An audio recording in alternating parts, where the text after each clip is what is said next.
Hey, before you scroll past this video, take a breath and think about the last time your sound actually matched your excitement. That click, that whoosh, that moment in a movie that should hit you but didn't. That stops with this 95AR. This is for the person who feels audio as much as they hear it.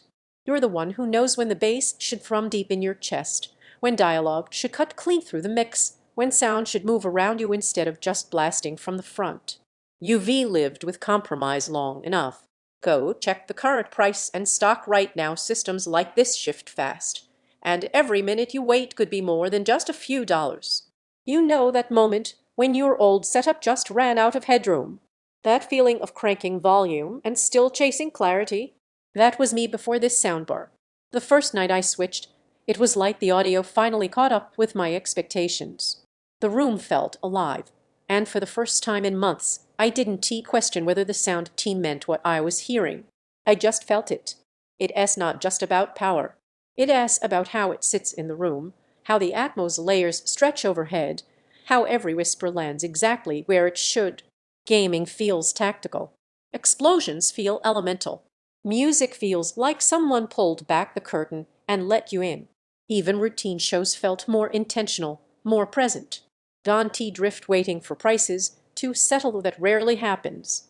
And once word gets out about a setup like this, stock swings are unpredictable. If you hesitating because it sounds like a lot, here as the real twist to the clarity it brings makes everything feel easier to follow. You not fighting the mix. You just watching and listening, fully immersed. The AI room calibration adapts and smooths out what would otherwise be rough edges, so the sound feels custom built for your space. Owning something like this changes the way you inhabit your living room. You stop adjusting settings and start settling into moments. It becomes a centerpiece, not an afterthought. That feeling of pride doesn't come from bragging rights, it comes from finally giving yourself the experience you knew you wanted. Deep, layered impact that doesn't overwhelm. Seamless overhead zones feel natural. Dialogue that stays anchored and crisp. Music that feels alive again. Room calibration that actually works. It has a bigger step than a speaker upgrade. You do need a bit of room to let it breathe. Eventually, you stop circling options. You stop lowering your expectations. You choose the sound you already knew you deserved. Don't let this be the upgrade you think about later with a twinge of regret. Check the current price, trust your instincts, and step into sound that finally matches what your eyes are seeing on screen.